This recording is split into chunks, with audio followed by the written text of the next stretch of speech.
Salut à tous, c'est Gladys, j'espère que vous allez bien. Aujourd'hui je vous retrouve dans une nouvelle vidéo pour vous présenter mon book haul du mois de juillet, donc tous mes achats et réceptions de livres au cours de ce mois-ci. Franchement, je suis bien contente parce que même si j'ai acheté et reçu un peu plus de livres que je n'aurais pensé, ça reste quand même un book haul plutôt raisonnable et c'est ce que j'essaye de faire depuis plusieurs mois, être assez raisonnable sur mes achats. Et comme toujours, j'ai décidé de classer cette vidéo par genre. On commencera avec du contemporain puis de l'imaginaire et on terminera avec des graphiques parce que j'en ai pas mal à vous présenter cette fois-ci, donc je me suis dit que ce serait plus sympa de vous les mettre tous ensemble à la fin. Tout d'abord, en contemporain young adulte, j'ai reçu Girl in Peace de Kathleen Glasgow, publié aux éditions Anne Carrière, qui est une épreuve non corrigée d'un livre qui paraîtra du coup mi-septembre, je crois bien. Dans cette histoire, on va suivre Charlotte Davis, une adolescente qui est dévastée et qui trouve du réconfort dans la scarification, donc attention trigger warning, et qui va apprendre progressivement à se reconstruire et à remonter la pente. Bref, c'est une histoire qui a l'air très poignante, très touchante, bouleversante, qui permet aussi, je pense, de mieux comprendre certains adolescents, par où ils peuvent passer, certains adultes aussi d'ailleurs. Et je pense que ça peut être très intéressant à lire pour ces raisons-là, même si ça risque d'être un livre très difficile à lire vu les sujets qu'il aborde. Ensuite, en contemporain New Adult, j'ai reçu le 6e et dernier tome de la saga Styx Riders, donc la trahison de Caron, publié chez Hugo New Romance. Je vais pas vous faire le résumé de ce 6e tome parce qu'il spoil quelques petites choses, mais ici, ce que j'apprécie grandement et ce que j'ai hâte de découvrir, c'est qu'on va suivre un couple, non pas qui se forme, mais un couple qui existe déjà et qui va apprendre à surmonter des difficultés du quotidien, et je trouve ça super intéressant. Bref, j'ai hâte de découvrir la suite et la fin des Styx Riders, même si je vous dis j'ai hâte, j'ai aussi très peur, parce que je sais que c'est aussi dire au revoir à tout cet univers que j'aime beaucoup. C'est un univers de bikers, vraiment des romances contemporaines qui en même temps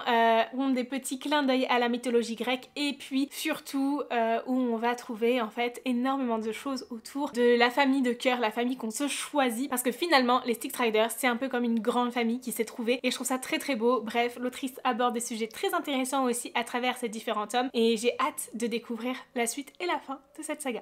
On passe maintenant à tout ce qui est imaginaire et je vais commencer avec du young adulte. En fantasy young adulte, j'ai reçu les chroniques d'Ephélia, donc le grimoire des enchantements de Rêve Plume, publié aux éditions du Sable et des Cailloux, avec qui j'ai collaboré sur Instagram et sur TikTok. Du coup, je vous ai déjà parlé à plusieurs reprises de ce livre-là, sur YouTube aussi d'ailleurs. Vous avez mon avis dans mon bilan lecture du mois de juillet si jamais ça vous intéresse. Dans cette histoire, on va suivre Louveline qui subit du harcèlement, ce qui fait qu'elle a très peu confiance en elle, sauf qu'un jour elle va trouver un dragon et commencer à un peu le prendre sous son aile, puisque c'est un dragon orphelin et il a un peu besoin d'une maman en quelque sorte, et elle va alors se rendre compte qu'elle peut apporter quelque chose à d'autres personnes ou à d'autres animaux. En trouvant ce dragon, elle a aussi été témoin de certaines choses qui ont attrait à la disparition du fameux grimoire des enchantements. Du coup, elle va partir en fait sur les traces de ce grimoire en passant par le palais royal, où elle va juste témoigner en fait en tant que témoin de la disparition de ce grimoire, etc. Bref, c'est hyper intéressant et on y trouve un personnage qui évolue grandement, un personnage qui se questionne aussi sur son passé, et j'ai apprécié la manière dont c'était abordé ici, mais je ne suis pas là pour vous donner mon avis. En young adulte également, j'ai acheté Les Disparus du Pays Imaginaire de Hayden Thomas, publié aux éditions Sabran. Alors je l'ai acheté surtout parce que c'est Hayden Thomas et que j'ai adoré Cemetery Boys, même si je sais très bien que ça n'aura rien à voir. On est ici sur une réécriture de Peter Pan dans laquelle on va suivre Wendy qui a disparu il y a quelques années en même temps que ses frères, mais est réapparue uniquement elle. Ouais. On ne sait pas trop si elle se souvient ou pas de son passé. En tout cas, c'est pas dit dans le résumé, mais une chose est certaine, c'est que de nouveaux enfants disparaissent. Et alors qu'elle se promène seule un jour dans les bois, elle rencontre un jeune garçon qui prétend la connaître. Il s'appelle Peter et détient sûrement le secret qu'il y a derrière toutes ces disparitions d'enfants. Bref, ça a l'air assez sombre comme réécriture de Peter Pan, mais ça me tente beaucoup, je pense que ça pourrait grandement me plaire et il est sublime. On continue en imaginaire, mais cette fois-ci dans la section adulte, je me suis acheté la suite de La 9e maison, donc Jusqu'en enfer de Lee Bardugo, publié chez De Saxus. Je déteste la couverture, mais vraiment, c'est trop moche. Du coup, je l'ai acheté en relié, juste parce que j'ai le premier en relié et qu'il est beaucoup plus beau en relié. Donc, celui-ci va rester comme ça dans la bibliothèque. Alors, La 9e maison, ça a été un coup de cœur. J'ai adoré cette lecture, qui est aussi assez sombre d'ailleurs. Dans cette histoire, on va suivre Alex Stern, qui a un passé assez difficile. Je crois qu'elle est en plein deuil au début du roman. Bref, elle se retrouve à l'hôpital et pour sauver sa peau, elle peut intégrer la 9e maison, une société secrète de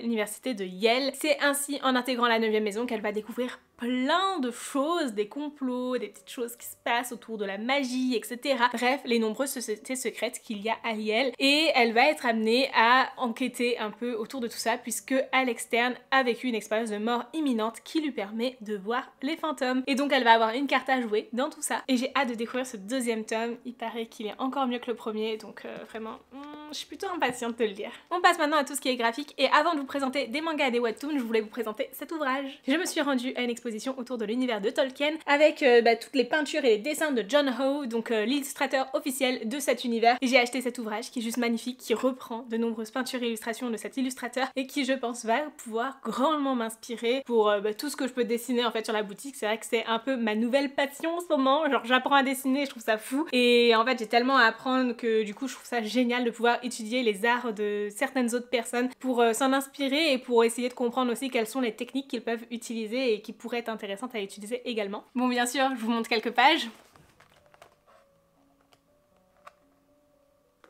Donc comme vous l'avez vu, on retrouve de nombreuses œuvres, il y a aussi quelques explications par moment. Bref, j'ai hâte de le feuilleter de manière un peu plus approfondie, de prendre le temps de le découvrir. C'est un ouvrage de la Fondation Hélène et Édouard Leclerc, donc vous pouvez le retrouver à Lanterneau si jamais vous vous rendez dans le Finistère. Et surtout, l'exposition est juste géniale et vous avez jusqu'à la fin du mois de janvier 2024, je crois bien, pour pouvoir la découvrir. Donc ça vaut le coup, franchement, si vous avez l'occasion de passer en Bretagne, allez-y. Allez découvrir cette exposition, c'est juste merveilleux. On continue avec le premier tome de Caio Dante que j'ai reçu de la part des éditions Vega Dupuis. Dans cette histoire, on va suivre Dante qui possède un grimoire magique, un grimoire qui lui permet d'avoir accès à toutes les connaissances du monde. Mais c'est pas le seul grimoire de ce type qu'il existe. Il y en a d'autres qui permettent de faire d'autres choses, et Dante va se retrouver en compétition avec un de ses ennemis jurés pour se rendre au pôle Nord pour une mission secrète. Tous deux possèdent un grimoire et ils vont se vouer une guerre sans merci. Qui plus est, pour se rendre au pôle Nord, ils vont aussi intégrer des flottes maritimes, la flotte des Anglais et la flotte des Français, en plein 18e siècle, quand les nations se font la guerre pour savoir quelle sera la première nation à aller déposer son drapeau au pôle Nord.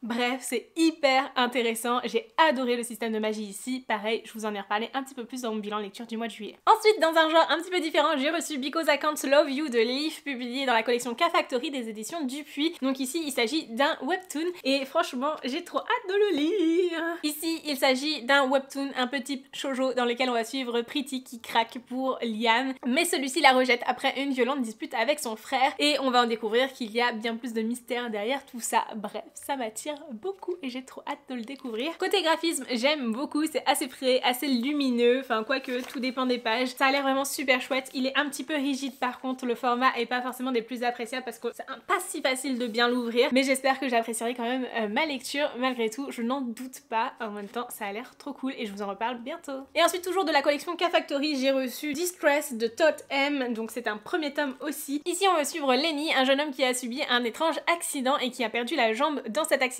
Il se retrouve à aller à Montréal où il va rencontrer Anoki, avec qui il devra faire équipe pour enquêter sur une légende urbaine. Je crois qu'il y a des créatures et tout un peu dans cet univers, bref, ça a l'air trop cool. Alors, je vous ai dit dans mon unboxing que je ne savais pas ce qu'était un algonquin. Ben, sachez que c'est un habitant du Canada et je ne le savais pas. Et je pensais que c'était une créature. Mais merci du coup de me l'avoir appris à travers vos commentaires. Vous étiez nombreux à me le dire et vraiment, je le savais pas du tout, mais je suis trop contente. Et du coup, ici, l'algonquin, c'est Anoki, le résident du Canada. Enfin, c'est logique en fait, c'est logique.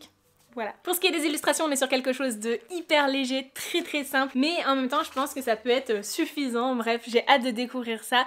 J'espère juste qu'avec des traits aussi simples, j'arriverai quand même à bien saisir les émotions des personnages, parce que souvent c'est un peu mon problème. Et ensuite, le dernier livre que j'ai reçu en juillet, c'est le premier tome de Orage de Prince Roux, publié également chez K-Factory. Ici, les illustrations correspondent un petit peu moins au style que j'apprécie, mais franchement, l'histoire a l'air trop chouette. On va suivre Orage, un magicien de Boulante. Il vient de terminer ses études dans une école prestigieuse où il y a des magiciens, des vampires, etc. Bref, ils faisaient une guerre autrefois, mais maintenant ils sont réconciliés et ils étudient ensemble. Mais Orage et ses amis ne souhaitent qu'une chose, faire leurs preuves pour entrer dans la vie active. Le problème, c'est que lors d'une mission, Orage va transgresser certaines règles et se retrouver dans les enfers, donc une prison magique dont il va réussir à s'échapper, mais avec Gélo en prime, un esprit maléfique qui fusionne avec lui. Le résumé a l'air génial et vraiment ça me donne trop envie de le découvrir. Donc pareil, j'essaie de vous en reparler prochainement. D'ailleurs, dites-le moi si vous voulez une vidéo autour de ces webtoons. Je pourrais vous faire un vlog lecture ou quelque chose comme ça où je lis ces 3 webtoons. Mais en même temps, comme je sais que souvent vous n'êtes pas très friand des vidéos uniquement centrées autour des graphiques, je sais pas trop en fait. J'ose pas trop le faire, mais si ça se trouve ça vous plairait vraiment. Donc dites-le moi en commentaire, je serais ravie de le faire si jamais je vois qu'il y a plusieurs personnes parmi vous qui sont intéressées pour voir ce type de vidéo. Voilà donc pour mes achats et réceptions du mois de juillet. Encore une fois, je suis trop contente d'avoir pu me permettre d'acheter ces livres-là ou d'en avoir reçu certains. Vraiment, merci du fond du cœur de me soutenir sur les réseaux sociaux pour me permettre tout ça. J'espère sincèrement que cette vidéo vous aura plu. Je sais que c'est pas toujours les vidéos les plus intéressantes parce que je rentre pas forcément en détail dans mon avis même lorsque j'ai lu les livres. Le but c'est surtout de vous présenter les résumés de ces livres-là, sachant que mon avis, il arrive en fait dans d'autres vidéos une fois que je les ai lus. Si vous avez apprécié cette vidéo et que vous souhaitez soutenir la chaîne, n'hésitez pas à la liker, à commenter en me disant si vous avez lu ces livres, ce que vous en avez pensé ou si certains d'entre eux vous font envie. N'hésitez pas non plus à vous abonner à la chaîne si ce n'est pas déjà fait. Et sur ce, en attendant la prochaine vidéo, je vous souhaite d'excellentes lectures, je vous fais de très gros bisous et je vous dis à très bientôt. Ciao!